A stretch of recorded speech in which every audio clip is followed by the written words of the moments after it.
네, 안녕하세요. 신박사 인사드리겠습니다. 2020년 11월 10일 장마감 복귀 방송 하도록 하겠습니다. 오늘 시장은 분석할 게 좀 많았던 것 같아요. 장중 내내 거의 쉼없이 리포팅 읽고 또 화이자 백신 관련된 내용들 분석하고 어제 미국 시장 같은 경우도 다우지수는 오르고 이제 나스닥은 좀 빠지면서 소위 이제 언택이 빠지고 컨택이 오르는 그런 흐름을 보였거든요. 그래서 이 백신에 대한 분석을 좀 하는 게 중요했던 것 같고, 또 이제 국내 시장에서 오늘 그대로 미국 시장과 비슷한 어떤 영향권을 받아서 기존에 이제 언택이라 불리는 BBIG 위주로 좀 많이 빠진 것 같고요. 그리고 은행주라든지 경기 민감 섹터 그런 쪽이 좀 강세를 보이는 그런 흐름을 좀 보여줬어요. 그래서 시장의 어떤 큰 변화인가, 이렇게 좀 흐름이 바뀌는 건가, 추세가 바뀌는 건가, 제목 그대로 셀트리온, 카카오, 제넥신이 끝나는 건가, 이런 부분들을 좀 분석을 할 거고요. 그리고 이제 주식시장에 대해서도 많은 분들 굉장히 혼란이 있을 것 같아요. 오늘 은행주, 금융주들, 항공, 여행주들 이런 것들 올라가지 않습니까? 그런 거를 잡아야 될지 아니면 기존의 성장주들을 가져가야 될지 그런 고민들을 할 수밖에 없는 그런 흐름이었다고 보여지고요. 그런 부분에 대한 해석들 그리고 주도주군 전략 그런 부분들을 한번 얘기 들어보는 시간을 가져보도록 하겠습니다. 그럼 이제 오늘 장 마감부터 해보도록 할게요. 코스피 지수는 0.23% 올랐고요. 코스닥 지수는 1.2% 내렸습니다. 역시나 이제 언택 관련된 기업들 또 이제 바이오 관련된 기업들이 많기 때문에 코스닥이 좀 상대적으로 좀 밀렸다고 보시면 될 것 같고요. 차트적으로 한번 보죠. 코스피 차트 보시면 어제 이제 직전 고점대를 이제 돌파하는 그런 흐름이 나왔지 않습니까? 오늘도 무난하게 상승 흐름을 유지하는 플러스 흐름으로 마감이 됐고요. 밑꼬리가 좀 생겼지만 큰 변동을 보인 것 아니에요, 시장이. 그러니까 화이자 백신에 의거해서 시장이 엄청 큰 충격이나 변동성을 보인 건 아니기 때문에 저는 화이자의 어떤 그 백신 성공 가능성 그런 부분들이 국내 증시에 큰 영향을 미치는 포인트는 아니다. 그렇게 좀 저는 판단을 하고 있고요. 그게 이제 오늘 증시에서 그대로 나타난 거죠. 종목별로는 이제 그런 흐름이 있었지만 그것도 이제 이따 말씀드리겠지만 지속 가능한 그런 어떤 영향권은 아니다. 그렇게 좀 생각하고요. 그래서 코스피 지수는 직전 고점대를 돌파하는 흐름 추세로 더 강화될 것이다. 그렇게 생각하고요. 그러한 근거로서 거래대금이 최근에 상승 추세를 만들면서, 그렇죠? 상승 추세 이런 추세를 만들면서 어떻게 되고 있습니까? 거래대금이 증가를 하고 있죠. 이거는 굉장히 긍정적인 거죠. 추세가 강화되고 있구나 이렇게 판단해 볼 수 있는 근거예요. 거래량이 증가하지 않고 있는 상승이면 조금 기술적 반등 가능성이 높구나 이렇게 해볼 수 있거든요. 왜냐하면 이제 보세요. 여기서 보시면 거래대금이 증가하지 않고 오히려 감소했죠. 그러다 보니까 되밀리죠. 상승할 때 거래량이 증가하면서 상승하는 게 보다 더 신호가 높아요. 상승 추세가 강화되는 흐름으로 갈 거라는 그 근거로서 확률이 높아요. 그렇기 때문에 지금 거래대금이 증가하면서 상승 추세를 만들어내고 있고 전고점 부근까지 올려놓은 상태이기 때문에 저는 이번에 돌파 가능성은 매우 높다. 그렇게 좀 생각을 하고요. 그 다음은 이제 코스닥 지수입니다. 코스닥 지수는 코스피보다는 약하죠. 연말까지 수급적인 어떤 부분들이 있기 때문에 그리고 바이오 업종이 이제 많은 부분을 차지하는 데 있어서 바이오 업종이 지금 본격적인 상승세를 보여주지는 못하고 있다. 그런 부분에서 지금은 조금 코스피보다는 탄력적이지 못하지만 그래도 상승 추세 유효하게 나오고 있고 최근에 보시면 올라갈 때 코스피와 마찬가지로 거래대금이 증가를 하면서 올라가는 흐름이에요. 그래서 코스피의 추세는 외국인이 좀 만들어가는 경향이 크고요. 코스닥의 추세는 개인의 어떤 수급이 만들어가는 경향이 커요. 그래서 연말에 이제 개인들이 양도세 관련된 회피 물량이라든지 그리고 최근에 여기서 충격을 많이 받았기 때문에 심리적으로 올라오면서 물량을 축소한다든지 레버리지를 축소하는 경향을 보이거든요. 개인 투자들은. 그런 부분에서 개인 투자자의 어떤 수급 중심으로 움직이는 코스닥이 조금은 탄력적으로 코스피보다는 약하다. 이렇게 해석하면 될 것 같아요. 그럼 해외 증시 동향을 한번 체크를 해볼게요. 해외 증시 같은 경우는 말씀드렸듯이 어제 S&P 플러스 다우는 와우 3% 가까이 상승했고요. 나스닥은 1.5% 빠졌어요. 아까 말씀드린 대로 컨택주들, 뭐 은행주라든지 이런 것들 굉장히 많이 올랐죠. 그런 종목들 위주의 강세로 이제 다우산업 지수가 좀 많이 올랐고요. 오늘 그 아시아권 증시에서도 이제 약간 혼조권이었어요. 니케이 이제 일본은 플러스권, 홍콩, 대만, 이제 중국 상해 증시는 약간 좀 빠지는 형태. 그런 형태로 좀 혼조권을 보였다. 아마 종목별 흐름이었다고 보여져요. 아시아권 증시도 그렇고요. 또 이제 유럽 같은 경우는 어제 보십시오. 유로스톡스 은행 지수 자체가 13.9% 상승했어요. 은행주가 얼마나 폭등했는지 좀 이해되시죠? 그리고 유럽 스톡스 50이 6%, 독일이 4.9%, 프랑스가 7.5% 상승했어요. 그러니까 백신 이거 나올 수 있겠는데? 이런 심리가 발동되니까 이제 자료가 나오니까 코로나 때문에 지금 경제가 완전 초토화된 쪽이 어디입니까? 유럽이죠. 예. 유럽이 지금 완전히 초토화잖아요. 거기는.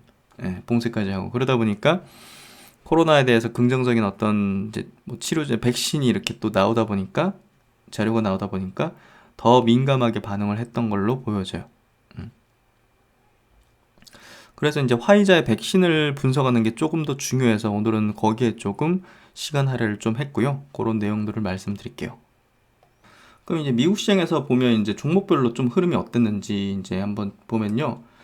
그 일라이릴리 같은 경우는 항체치료제, 코로나 항체치료제 이제 긴급 사용 승인을 받았죠.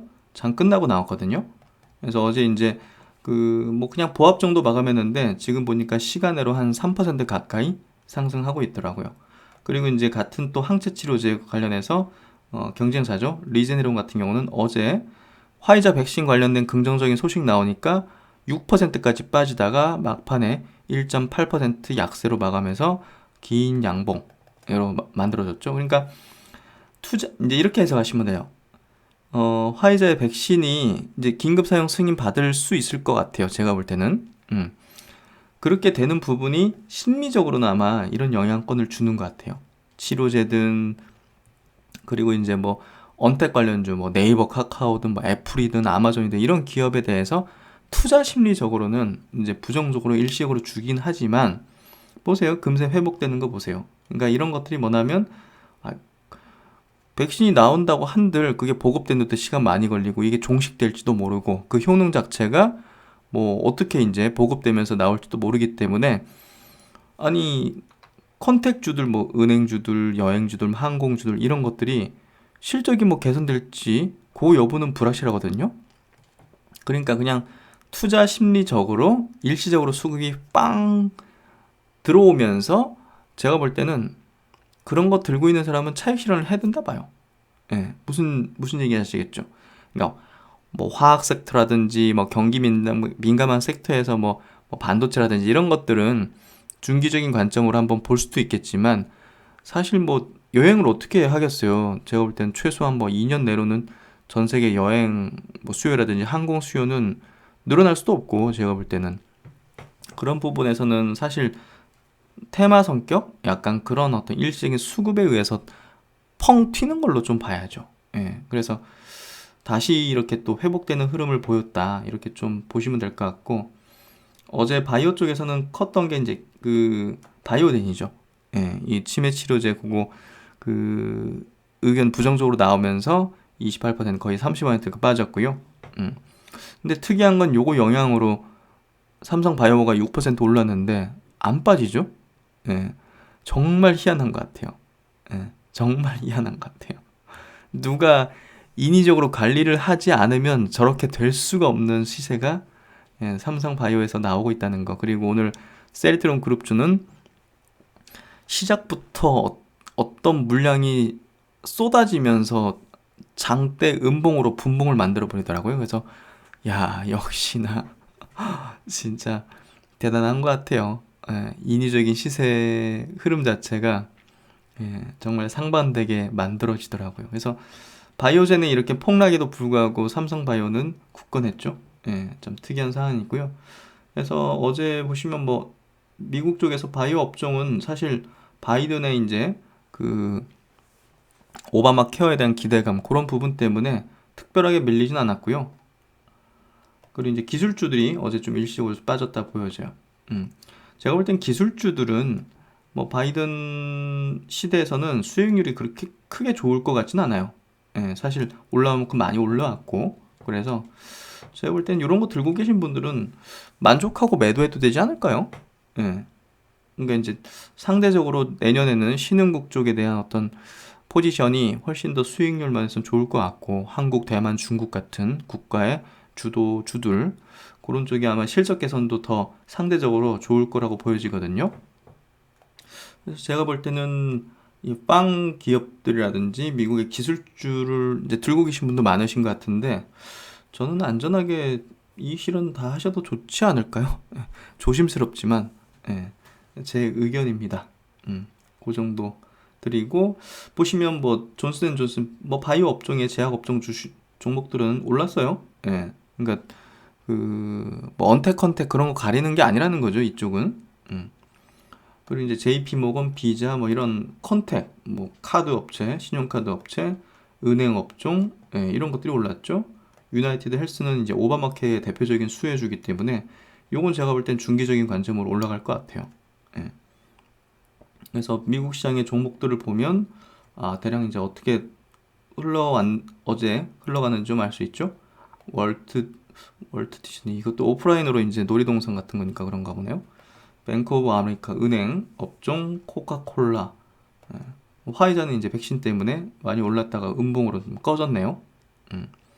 그래도 긍정적인 어떤 흐름이 나올 것 같고요. 어제 이제 많이 빠진 종목 중에서 그 쇼피파이라는 이제 온라인 쇼핑몰 관련된 이제 플랫폼 기업이죠. 이런 것들 줌비디오 같이 화상 이쪽 서비스하는 기업들은 좀 많이 빠졌죠. 그래서 고점 찍은 게 아닌가 싶거든요. 성장은 하지만 조금 투자 심리가 좀 악화되는 그런 구도가 되는 것 같고요. 그래서 미국 시장은 어제 좀 이런 구도였다. 기술주들 위주로 좀 빠졌다. 그렇게 좀 해석하시면 될 것 같아요. 그리고 이제 오늘 우리나라 시장에서 이제 수급은요, 뭐 큰 어떤 변동은 없었어요. 근데 외국인들이 거래소에서 이제 계속적으로 순매수하는 흐름이 전개되고 있죠. 그래서 아주 우호적인 것 같고요. 코스닥은 순매도했네요. 그래서 수급은 뭐 큰 어떤 차별점은 없는 것 같고 차이점은 없는 것 같고 네이버 같은 경우 오늘 5% 빠졌죠. 그러니까 이 부분이 많은 분들에게 좀 혼란스러울 것 같아요. 그러니까 야 백신 개발하고 네이버, 카카오, NC소프트 빠진 거, 이게 뭐 좀 뭐 그렇게 매칭을 하려면 매칭을 할 수 있는데 저는 방향을 봐야 된다고 생각해요. 이런 어떤 이슈나 이런 것들에 의해서 시각을 달리할 필요가 전혀 없다고 생각해요. 네이버, 카카오, NC소프트 뭐 이런 거. 그렇기 때문에 저는 네이버를 들고 계신 분이 이런 화이자 백신 관련해서 이런 내용 때문에 매도를 하는 분이 있다면 저는 말릴 것 같아요. 기관들이 당연히 매도했겠죠. 기관들이 뭐 장기적으로 보는 기관도 아니고, 그래서 기관하고 이렇게 외국인들 매도 물량이 나왔는데요. 저는 이게 추세적인 흐름까지는 아니라고 봐요. 뭐 이거 뭐 조금 빠질 수는 있겠지만 추세적인 흐름으로 이렇게 흘러가지는 않을 것 같다. 카카오도 마찬가지로 기관하고 외국인들이 많이 팔았죠. 그렇다고 저는 뭐 네이버보단 카카오가 그래도 차트적인 흐름에서는 더 탄력적이에요. 그래서 투자를 한다면 조금 더 나은 것 같아요. 완전 장기로 한다면 네이버인데 이번 대세 상승장에서는 카카오가 조금 더 탄력적인 흐름은 전개되는 것 같아요. 뭐그 이유 중에 하나는 실적 부분도 있지만 워낙 이제 모멘텀적인 측면에서 자회사 상장이 이제 나란히 있잖아요. 카카오 페이지부터 해가지고 뭐 카카오 재팬도 있고 뭐 카카오 뱅크도 있고 그런 부분에서 본다면 조금 더 탄력적인 흐름이 아닐까 싶고요. 역시나 문제는 없어요. 이런 것 때문에 매도한다면 저는 안타까울 것 같아요.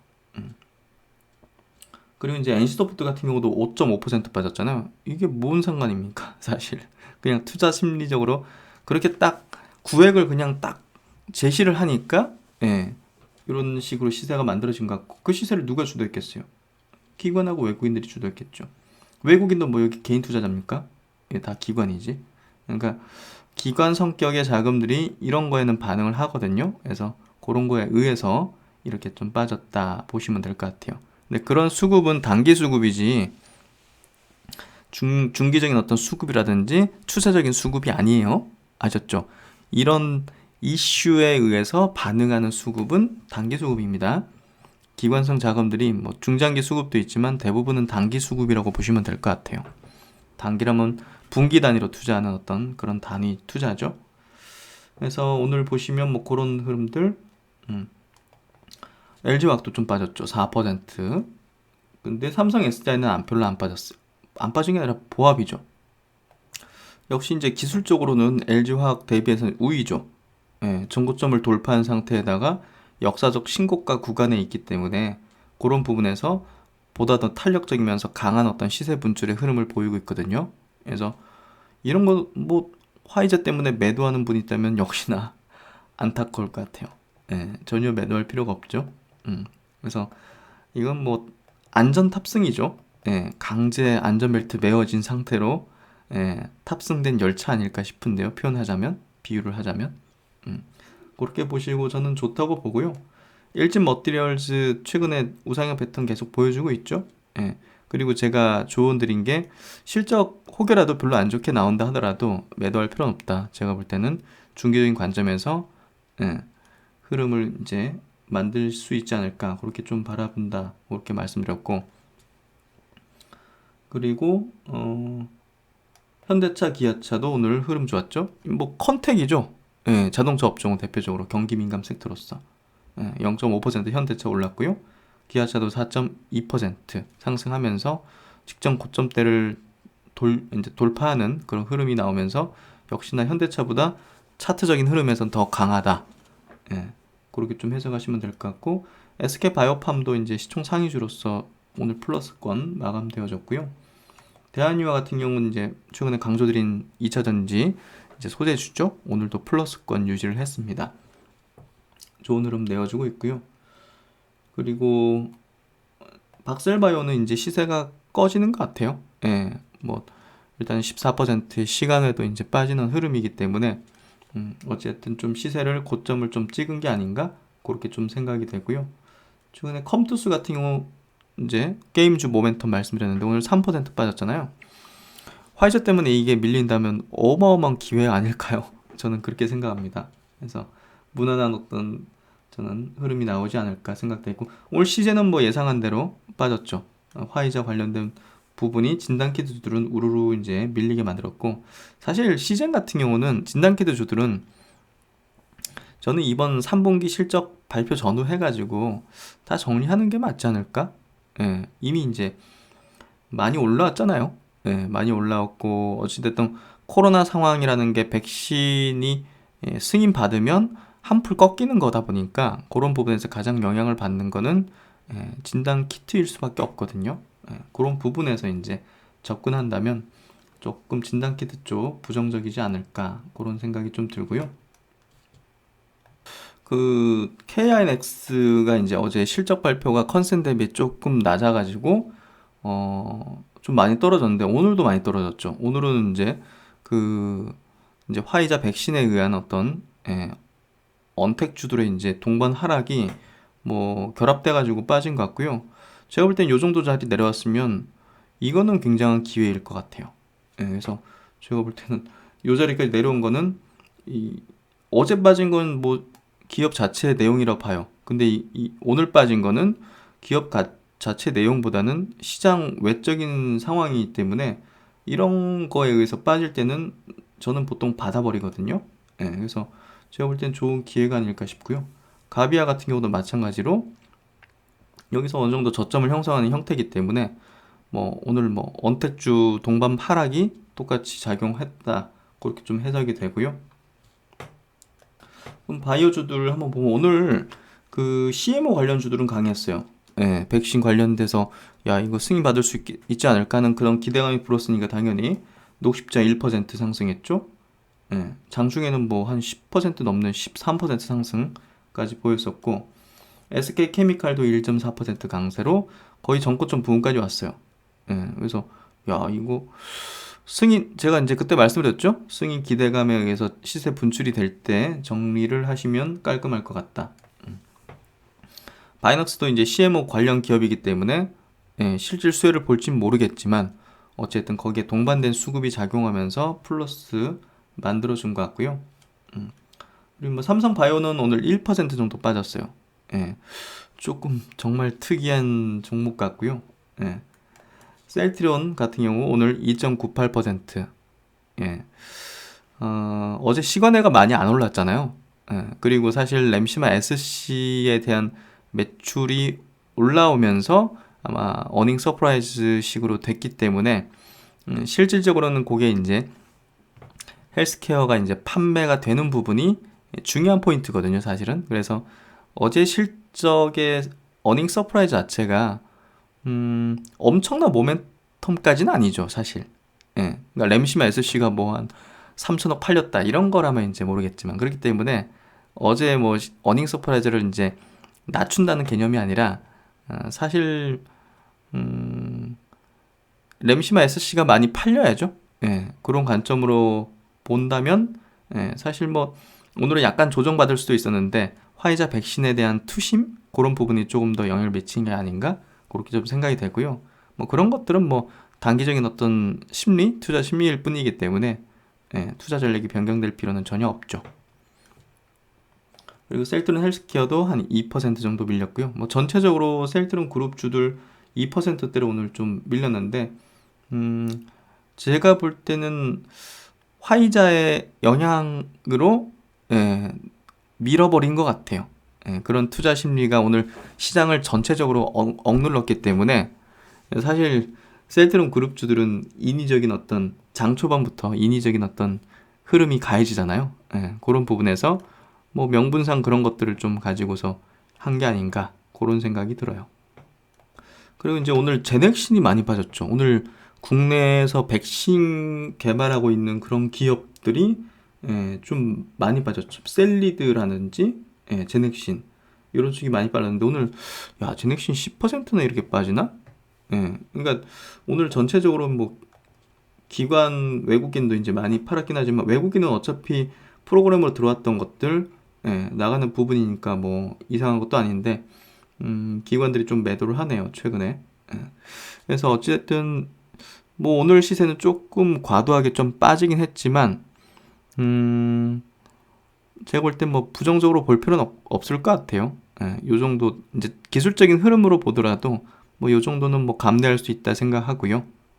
여전히 뭐 이런 구간이오면 분명 갈등하게 되는 이제 투자 심리가 생겨나고 또 이제 온갖 루머라든지 뭐 안 좋은 것들도 근거로서 삼아가지고 얘기하면 뭐 당연히 매도할 이유는 천지죠. 근데 제가 보는 관점에서는 요 정도는 감내할 수 있다 생각해요. 그래서 너무 이제 부정적으로 보지 마시고요.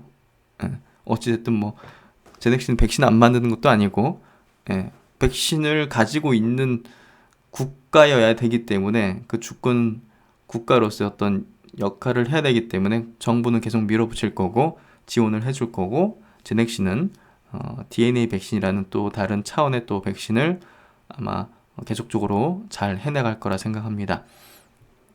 그래서 이번 달에는 또 백신 임상 1상에 대한 결과 발표까지 있기 때문에 그런 부분에서 너무 제가 볼 땐 걱정 너무 안 하셔도 될 것 같아요. 시세를 본다면 10% 하락이라는 숫자를 본다면 막 덜컥할 수도 있는데요. 또 이제 시간이 지나면 그런 부분들이 사실은 뭐 단적으로 보면 앞서 이런 데서 보시면 6월 15일 날 보세요. 10% 빠지니까 그때 아직도 기억나요. 굉장히 부정적인 그런 어떤 반응들이 굉장히 많았었어요, 사실은. 근데 며칠 뒤에 뭐 이렇게 거의 한 14% 올라가니까 또 이제 다. 그러니까 시세 반응하면 주식을 오래 못 해요. 그리고 감정 소진이 빠르고 지치게 되고, 좋은 종목이라도 변동성을 많이 만들면 개인 투자들이 매도하는 경향이 커지거든요. 그런 것들을 또 세력들은 이용하고, 그런 것들을 이용해서 제넥시는 이렇게 시세를 만들어 왔던 거죠, 결국은. 그래서 경험이 또 중요한 게 그런 부분에서 중요해요. 주식을 시작한 지 얼마 안 되신 분들은 하루에 막 10%씩 변동하는 거에 대해서 덜컥 하잖아요, 사실은. 이거 뭐 한 1억 원어치 사셨으면 오늘 1,000만 원 날아간 거니까.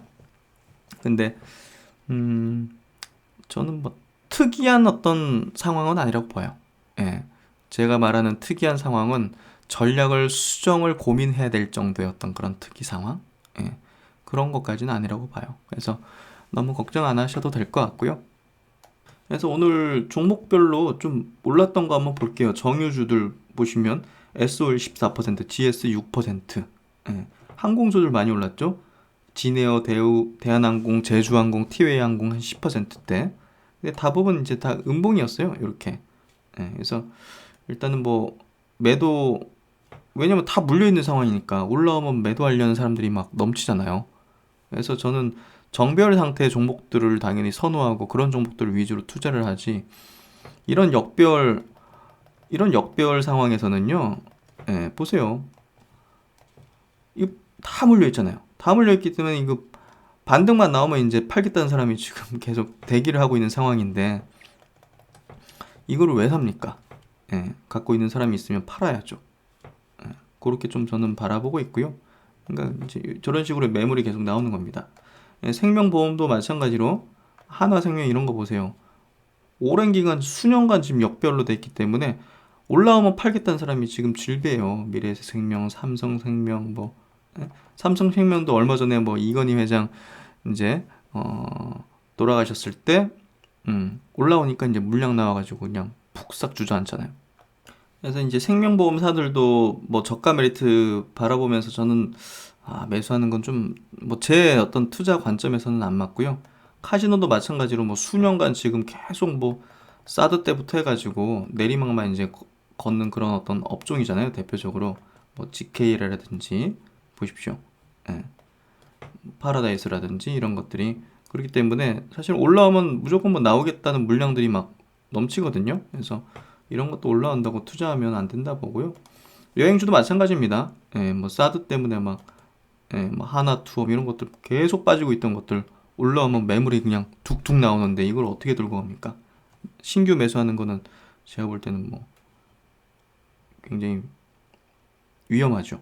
모드 투어 이런 거 보십시오. 계속 죽으면서 빠졌는데 이 매물 어떻게 할 거예요? 그래서 이런 게 뭐 실적이 이제 당장 좋아질 수도 없는 거고, 안 그렇습니까? 그래서 투자 심리 때문에 그냥 일시적으로 팡 하는 거니까 나오는데 이제 중점을 둬야 된다 생각하고요. 마찬가지예요. 뭐 이렇게 호텔신라, 신세계 이런 것들도 결국 매물 앞에 너무나 많죠. 이런 것도 신규 매수는 굉장히 부정적이고요. 신세계는 이제 증여까지 겹쳐 있기 때문에 이거 뭐 증여세 낮추려면 이거 끌어올리면 안 되잖아요, 사실. 그런 부분에서 매물과 함께 어마어마하죠. 이거 매물 어떻게 할 겁니까? 실적이 막 셀트론처럼 60%, 70%씩 증가하면 모르겠지만 그런 거 아니면 이거 어떻게 이거 뚫고 올라가요? 아셨죠? 그러니까 이런 어떤 오늘같이 이제 뭐 컨택 해가지고 올라간 것들 바닥이라 해가지고 잡으면 비자발적 장기 투자 갈 수가 있단 말이에요. 아니 가져갈 명분이 없잖아요. 실적을 보더라도 그렇고, 아니 이거 언제 코로나가 또 끝나 뭐 이런 것들도 그렇고, 테마 성격의 어떤 그런 것들 때문에 섣불리 매수하시면 안 된다. 그렇게 좀 의견을 드리고요. 그럼 이제 본문 내용으로 한번 들어가 보도록 하겠습니다. 먼저 이제 화이자 소식인데, 화이자 홈페이지 들어가면 이렇게 CEO가 뭐 역사적인 어떤 결과다 이렇게 하면서 이제 굉장히 뭐 관련 내용하고 같이 또 의견을 표명해 놨는데요. 그걸 이제 분석한 이제 리포트에 나와 있는 거예요. 메리츠 쪽에서 나온 어떤 리포팅인데요. 그 이제 발표 내용을 요약한 겁니다. 화이자 이제 코비드19 백신 3상 첫 번째 중간 분석 결과 성공이다. 화이자 백신 요게 이제 임상 3상 첫 번째 중간 분석 결과 참여자들에게서 90% 이상의 코비드19 예방 효과를 확인했다. 야, 90%. 수치를만 보면 이게 엄청난 거거든요. 이게 무슨 얘기냐면, 우리가 지금 뭐 인플루엔자 백신 같은 경우 뭐 한 50% 내외 정도의 어떤 효능이거든요. 90%면 뭐 압도적인 거잖아요. 예. 근데 이제 모수가 적긴 해요. 참여자들 중 94건의 확진 케이스 발생하여 분석한 결과다. 그러니까 이제 임상 환자 중에서 뭐 인위적으로 바이러스를 주입할 수는 없잖아요. 그러니까 이제 뭐 그냥 일반적인 어떤 상황에 이제 놔두고 접종해놓고 94건이 이제 확진됐다. 94건이 이제 확진돼서 그 확진된 케이스를 분석한 거죠. 자연적으로 이제 환자가 됐다는 거죠. 예. 그러니까 이런 걸 인위적으로 주입할 수 없기 때문에 이제 백신에 대한 임상은 원래 이제 수년이 걸리는 거거든요. 예, 결국은. 그래서 화이자의 지금 백신 같은 경우는요, 여기 이제 표시됐듯이 43,538명이 등록했다. 그 중에서 42% 정도가 다양한 배경을 보유하고 있다. 뭐 노약자도 있고, 뭐 어린 사람도 있고, 어떤 기저질환자도 있고, 이제 다양한 어떤 케이스별로의 어떤 배경이 있기 때문에 또 이제 임상의 어떤 신뢰도, 데이터의 신뢰도가 좀 높다. 이렇게 좀 볼 수 있는 거고, 안정성 문제가 현재까지는 좀 관찰된 바가 없다. 추가적인 안정성 데이터를 이제 수집 중에 있다. 아직까지 뭐 이상 현상이 없으니까 그런 부분에서도 아주 좋은 어떤 화이자가 이제 가장 확률 높은 승인 가능성이 확률 높은 어떤 백신이라 보여지고요. FDA 긴급 사용 허가 제출은 안정성 확인을 위한 기간이 지난 직후 11월 셋째 주에 할 예정이다. 그래서 추가적인 데이터 수집 위해서 임상시험 계속 진행될 예정이고 164건의 확진 케이스 발생 때까지 이루어질 것이다. 지금 94건 정도 확진 케이스가 발생해서 이제 분석한 거고, 이게 이제 자기 중간 평가의 어떤 이 기준에 충족돼 가지고 분석한 거고, 거기에 따른 결과를 낸 거거든요. 그래서 그 다음 이제 164건이 확진 케이스 될 때까지 이걸 이제 계속할 것이다. 그러니까 시간은 언제 될지 확실히 알 수는 없겠죠. 그렇죠? 뭐 인위적으로 어떻게 할 수는 없으니까. 그래서 현재 지금 예상에 따르면 화이자 백신은 올해 5천만 개, 내년도 최대 한 13억 개 백신을 생산할 계획이고요. 그래서 이제 FDA에 제출한 이제 임상 확진 이 숫자에 따른 어떤 그 효능에 대한 어떤 목표 수치거든요. 그래서 이번에 보시면 중간 확보, 중간 데이터를 92명 이렇게, 세 번째 이제 관찰 어떤 확진 케이스 92명이 됐기 때문에 여기 이제 목표가 62.7% 효능이 확인되는 게 목표였는데 이게 90%가 됐잖아요. 그러니까 굉장히 이제 압도적인 효능 결과치를 낸 거고, 그 다음에는 120명이 확진되면 그 다음에는 58% 이상의 효능만 보이면 목표한 수치를 도달하는 거거든요. 그러니까 이런 것만 충족하면 FDA가 뭐 당연히 승인을 내주겠죠. 그래서 마지막 평가 이제 확진 케이스 숫자는 164건. 그래서 52% 정도의 어떤 효능만 보이면 목표한 어떤 성공 목표다. 이렇게 제시를 해놓은 거거든요. 화이자가. 그래서 결국은 허들이 낮죠. 허들이 낮을 거예요. 그래서 뭐 기존에 이제 인플루엔자 바이러스들도 백신들도 50% 내외 정도, 많아봤자 60% 정도의 효능을 보인 것밖에 안 됐기 때문에 그런 부분에서 지금 90% 효능을 보여줬다는 것은 수치상으로는 일단은 뭐 이 수준이 크게 이상하게 바뀌지 않는다면 승인은 뭐 받을 가능성이 높다 이렇게 좀 보여지고요. 그 다음에 이제 한화증권에서 요거에 대한 어떤 분석을 한 리포팅인데요. 화이자 바이오엔텍은 이제 독일 이제 바이오텍 회사죠. 이 회사랑 같이 공동으로 이제 개발하는 거니까 여기는 이제 임상 3상 중인 요거 중간 결과가 성공적임을 발표했다. 임상 3상은 7월 27일 시작돼서 11월 8일까지 4만 3천 명 정도가 등록하고 3만 8천 명 정도가 2차까지 접종을 마친 상태다. 이번 발표는 총 94 케이스를 분석한 결과고 2차 투여 후 7일 만에 대조군 대비 이제 위약군이겠죠? 예, 당연히 대조군 대비 90%의 예방 효과가 있었고 이는 2회 접종 시 1차 접종 후 28일 후에 예방 효과가 있다는 것을 의미한다. 심각한 부작용을 발견되지 않았고 11월 30차 정도에 FDA 긴급 사용 승인을 신청하겠다고 언급을 했다. 완벽한 데이터는 아니죠. 이제 뭐 항체 이제 효과가 어느 정도 지속됐는지 여부라든지 뭐 그런 것들은 없었기 때문에 아직 안정성에 대한 뭐 완벽한 확인이 된 것도 아니기 때문에 뭐 사실은 기존에 이제 우리가 뭐 그런 백신에 대한 승인 기준 이런 것들하고 비교할 수는 없겠지만 어쨌든 지금은 굉장히 위중한 어떤 상태이기 때문에 특별한 어떤 이제 환경에 놓여 있기 때문에 FDA 자체도 지금 허들을 많이 낮춰놨고 FDA가 요구하는 수준이 50% 이상의 예방 효과이기 때문에 뭐 이를 완전 초과 달성한 게 이제 굉장히 고무적인 어떤 성과죠. 그래서 그런 부분에서 기대되어지고 그게 이제 증시에 큰 어떤 영향을 준 것 같고요.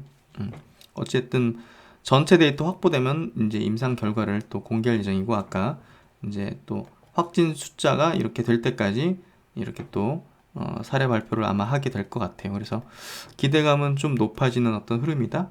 예, 그렇게 좀 해석할 수 있을 것 같아요.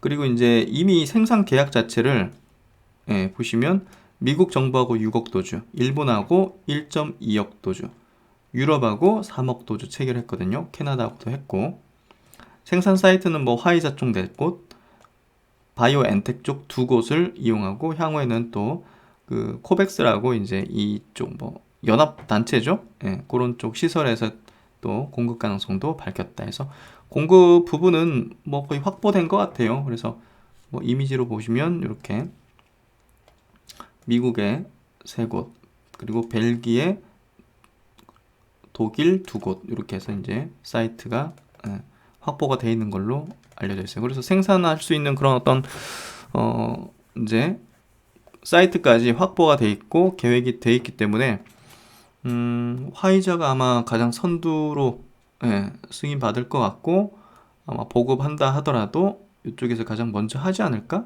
그렇게 좀 생각이 되고요. 그럼 이제 화이자 백신에 대한 이런 우호적 결과의 영향 한번 정리를 한번 해봤고요. 이번 화이자의 코로나19 백신 대한 임상 3상 첫 중간 결과는요. 뭐 FDA 긴급 사용 승인 가능성이 매우 높은 어떤 데이터 결과고요.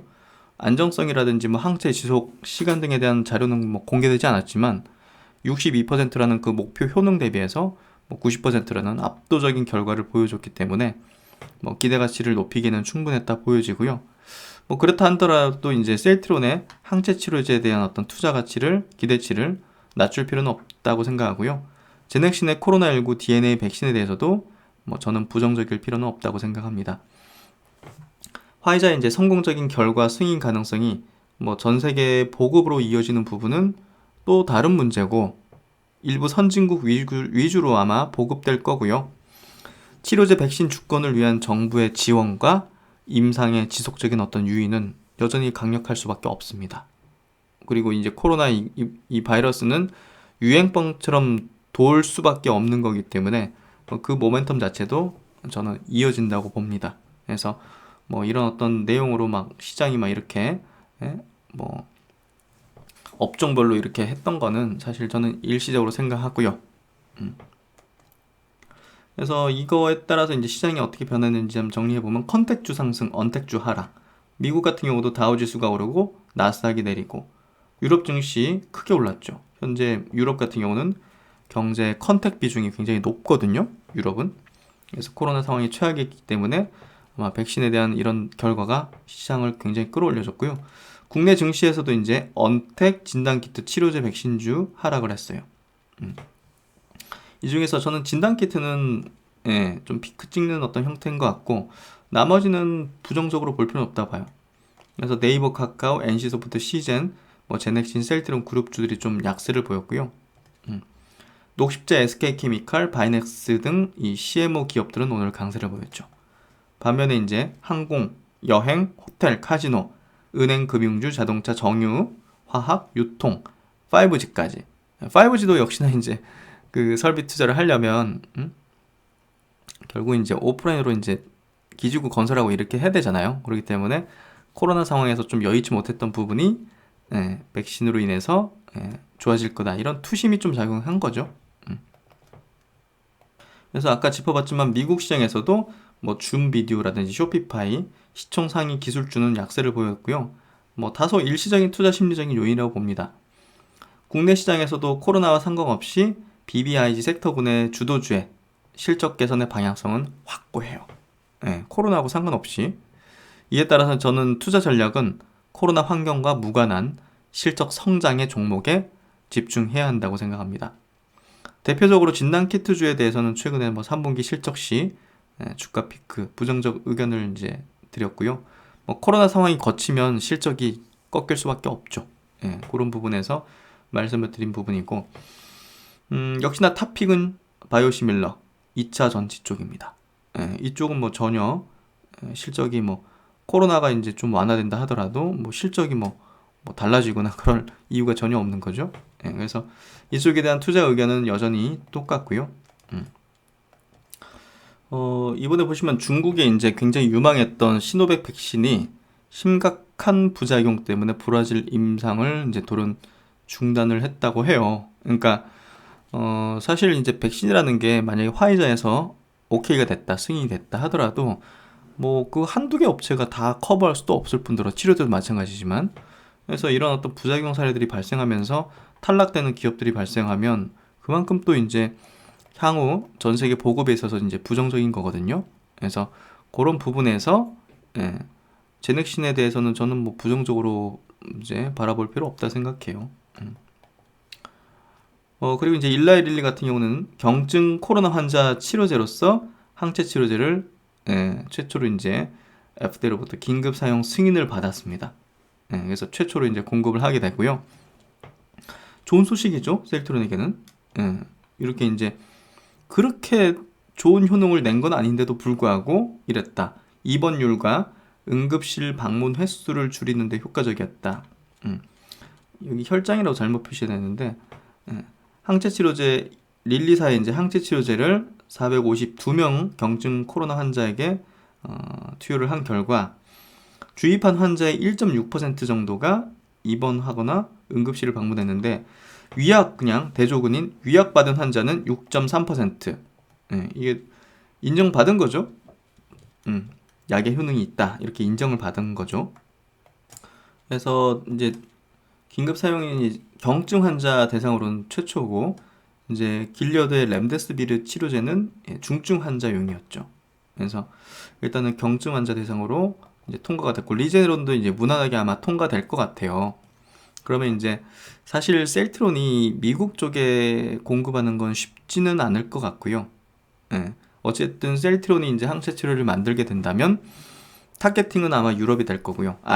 아시아권하고 유럽이 아마 될 겁니다. 미국은 워낙 패권 자기 자국 제약사 쪽을 밀어주는 게 아마 당연할 것 같고요. 그런 부분에서 미국은 아마 공급하기 쉽지 않을 것 같고, 그 유럽 쪽하고 아시아권이 아마 셀트론의 주요 타겟팅 되는 지역이 아닐까, 그렇게 좀 생각이 돼요. 그리고 이제 제넥신 관련된 소식인데요. 이번에 이제 미국 면역 항암 학회 SITC에 이제 발표를 했는데요. 임상 결과에 대해서 이제 발표를 하는데, 3중 음성 유방암, 이제 유방암 중에서 가장 이제 그 악성이라고 이제 불리는 이제 그쪽 이제 임상 성과를 이제 발표하면서 키트루드하고 이제 면역 항암제 블록버스터죠. 키트루드하고 이제 병용 투여를 위한 최적의 용법과 용량을 확인했다. 이걸 이제 성과로서 이제 보는 거고요.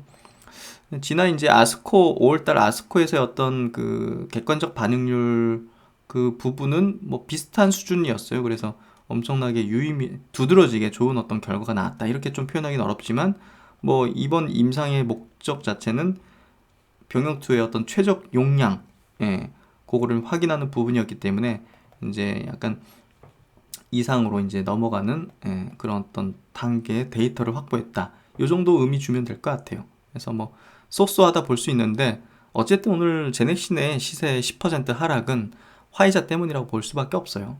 뭐이 부분 때문 아닌 것 같고요. 그래서 뭐 여기서 이제 발표된 내용은 용량 확인한 부분인데요. 그 다음 내용을 한번 보죠. 용량 이제 100, 1200 요 이제 투여군에서 가장 우수한 결과가 관찰됐으며 객관적 반응률은 28%, 질병 통지율이 44%. 지난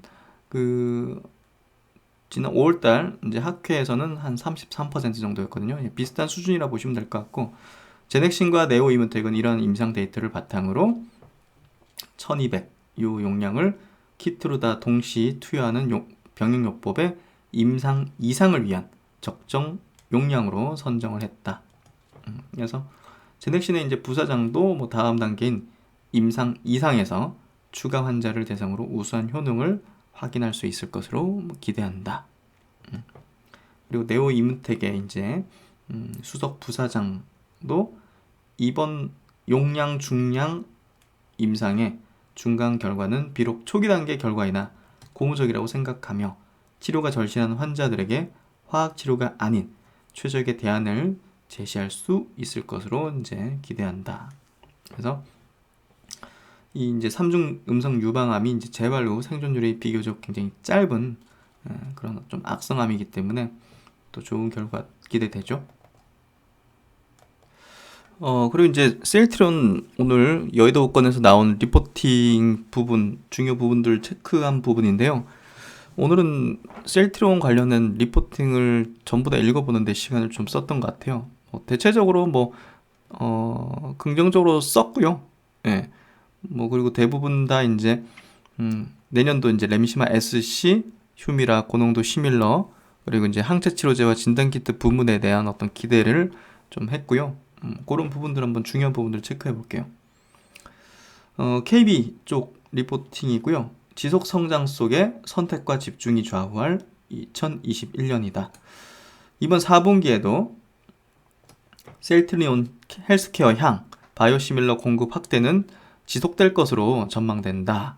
셀트리온 측은 4분기 예상 공급액을 전분기 대비 12.3% 증가한 수준으로 제시하고 있으며, 그러니까 이번 3분기 대비해서 4분기의 예상 공급액을 이렇게 증가한 수준으로 제시를 하고 있어요. 그만큼 어떻게 보면 내년도 이제 휴미라 쪽 그리고 코로나 항체 치료제 쪽에 대한 어떤 그 캐파 확보를 위해서 보다 더 이제 SC 같은 것 또 이제 뭐 트룩시마 같은 거를 아마 증가시킬 걸로 보여지고요.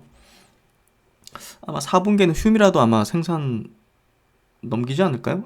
그렇게 좀 생각이 되는데, 어쨌든 내년도 신제품 휴미라 쪽 유럽 출시로 인해 가지고 추가 공급 확대 및 지속 성장이 전망된다. 상반기 승인, 하반기 출시 그렇게 좀 예정을 잡으면 될 것 같아요. 그러니까 이번 4분기 내년 1분기 정도부터는 아마 공급을 아마 하게 될 것 같고요.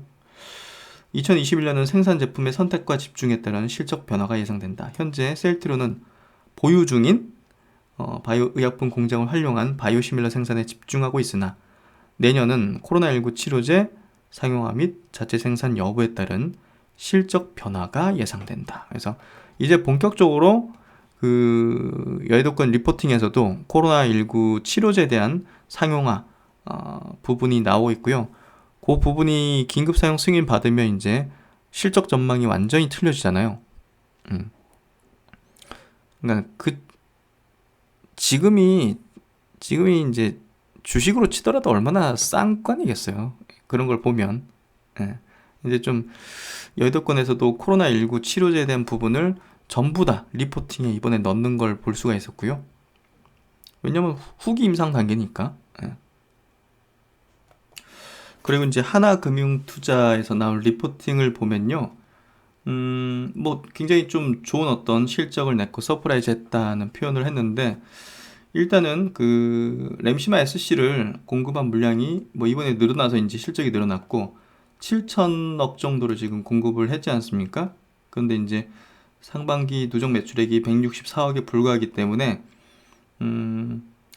결국은 램시마 SC 성공 여부가 중요하다. 향후 주가의 어떤 흐름에 있어서는. 그래서 그 부분이 아마 셀트론 그룹의 운명을 결정지을 만큼 중요한 요소가 될 것으로 추정한다. 주가 업사이드를 이제 결정할 요소가 될 것이다. 그렇게 좀 표현을 하고 있고요. 사실 이제 신규 제품들, 그 아조비도 이제 지금 계속적으로 CMO 물량이 늘어나는 추세고, 또 휴미라 바이오시밀러 내년 본격적인 출시가 되고, 안전 재고를 또 확보를 해야지만 되고, 또 이제 항체 치료제까지 또 개발 이후 생산이 이루어질 거기 때문에 뭐 그런 부분에서 지금 탄력적으로 이제 생산 공장의 운영이 필요하고, 그런 부분에서 이번에 이렇게 좀 조정된 게 아니냐, 많이 공급하는 게 그렇게 좀 예상을 하고 있는 것 같아요. 그래서 이번에는 뭐 거의 모든 다 리포팅이 이제 코로나19 관련된 생산 부분을 좀 이제 거론을 했고, KTB 투자증권은 이제 홀드 의견 계속 제시하고 있고, 목표 주가는 29만 원을 계속 유지하고 있습니다. 뭐 신제품 판매 실적이 이제 관건이다. 결국 이제 램시마 SC가 이제 팔릴지 그런 것들이 관건이고, 코로나19 진단키트 및 치료제의 가시적인 성과 확인 시 추정 실적 상향 가능성이 있다는 이런 표현을 또 넣었네요. 그리고 이제 키움증권입니다. 키움증권이 뭐 이번엔 그 실적 예상 리포팅에서 이제 연구 개발비 부분을 조금 예상을 했었는데, 어쨌든 여기서도 이제 긍정적인 내용으로 나왔고요. 21년도 진단 플러스 치료제의 시너지가 기대된다. 이번에 이제 키트가 2,100억 내년 상반기 반영될 예정이다. 실적에 아마 분기 단위로 이렇게 끊어가지고 아마 반영되지 않을까요? 그렇게 좀 뭐 개인적으로 생각이 되고요. 그래서 실적 추정치를 상향해서 목표 주가 36만 원으로 상향을 한다. 일단은 헬스케어 쪽에 대한 램시마 SC 누적 판매 금액이 7천억을 넘어서면서 뭐 재고 부담 우려가 있지만 안전 재고 확보 위한 선제적인 조치로 판단이 된다. 추후 진단키트 추가 공급도 가능할 것으로 보이나 아직은 뭐 미확정으로 추정치에 반영하진 않았다. 그리고 코로나 항체 치료제 긴급 사용 승인은 뭐 내년도 1Q 1분기 정도 전망이 된다. 그래서 성공 가능성이 높다고 이렇게 좀 판단하고 있고요. 뭐 진단 키트까지 갖고 있기 때문에 진단 후 조기 치료제 투여 방식의 제품 포트폴리오를 구성하고 있기 때문에 시너지가 기대된다. 패키지로 판매를 할 수가 있는 거겠죠. 그런 부분들에 대한 언급을 하면서 우호적인 방향에 대한 언급을 했다 보시면 될 것 같고, 뭐 역시나 이제 휴미라 쪽 신규 매출 발생 가능하다 내년도. 그래서 코로나 치료제 진단 키트도 내년도에 대한 어떤 매출이 일어날 수 있기 때문에 실적 상향 조정이 가능하다. 이렇게 여지를 두면서 긴급 사용 승인 받으면 뭐 대부분의 증권사가 아마 40만 원 이상의 목표 주가를, 지금은 하나증권만이 45만 원 목표 주가 이제 제시해놨고요. 뭐 다른 증권사는 다 20에서 30만 원대 정도 제시를 해놓은 상태죠. 그래서 다 이제 지금 코로나19 치료제에 대한 부분을 추후에 실적 추정치 반영할 수 있다는 의견들을 넣고 있어요. 그리고 이제 여기 증권사에서는 이제 신영증권이고요. 4분기 진단키트 공급 CMO 테바 쪽의 CMO 닥게다 쪽 12월 매출 인식 고려해서 올해 연간 매출은 2조 원, 영업이익은 120% 증가한 8,300원을 전망한다. 그래서 2조 원 매출을 이제 신영증권에서는 제시를 했습니다. 그리고 이제 유진투자증권에서 이제 얘기한 부분은 뭐 다른 부분은 다 비슷비슷하고요. 목표 주가 36만 원 유지를 했고, 램시마 SC는 지금 코로나로 인해서 일단은 유럽 침투가 조금 예상보다 약하지만 이는 시간 문제일 뿐이라고 판단한다. 그리고 바이든 정부의 등장으로 인해서 오바마 헬스케어 확대에 따른 미국 바이오시밀러 지원 정책 강화가 예상된다. 그래서 1위 업체인 셀트론에게 긍정적일 것이다. 그리고 코로나 치료제에 대한 기대감도 현재로서는 주가에 반영되어 있지가 않다. 이렇게 해놨습니다. 그래서 코로나 치료제가 승인될 수 있다는 그 이제 기대감이 이제 주가에 반영되면 대폭적인 또 목표 주가를 상향할 거라는 이제 암시를 또 주고 있죠. 그래서 대체적으로 긍정적으로 뭐 한 개 증권사 정도 빼고는 다 긍정적으로 목표 주가도 이제 높이거나 바이 유지 그렇게 좀 쓴 것 같고요. 그리고 이제 속보가 또 왔네요. 이제 지금 만들고 있었는데 영상을 만드는 중에 셀트론 항체 치료제 임상 참여자가 그 지난주에 18명이었잖아요. 지난주에 300명 모집이 18명이었는데 52명입니다. 방금 발표한 거예요. 그래서 예상대로 지난주에 조금 모집자를 많이 확보하기 시작할 거다 했는데 대폭 증가를 했어요. 그래서 속도감 있는 임상에 진행이 될 것 같고요. 12월 내로 빠르면 12월 초, 중순, 초중순, 중순쯤 되지 않을까 개인적으로 생각을 하는데 12월 내로의 이상 중간 결과를 좀 기대해 보도록 하겠습니다. 그래서 오늘 시장에 좀 실망하신 분들도 많으실 거고 좀 혼란스러운 분도 많으시겠지만 오늘 제목에 뭐 담겨 있듯이 주도군들에 대한 전략은 그대로 저는 유지를 하고 제시를 드리고요.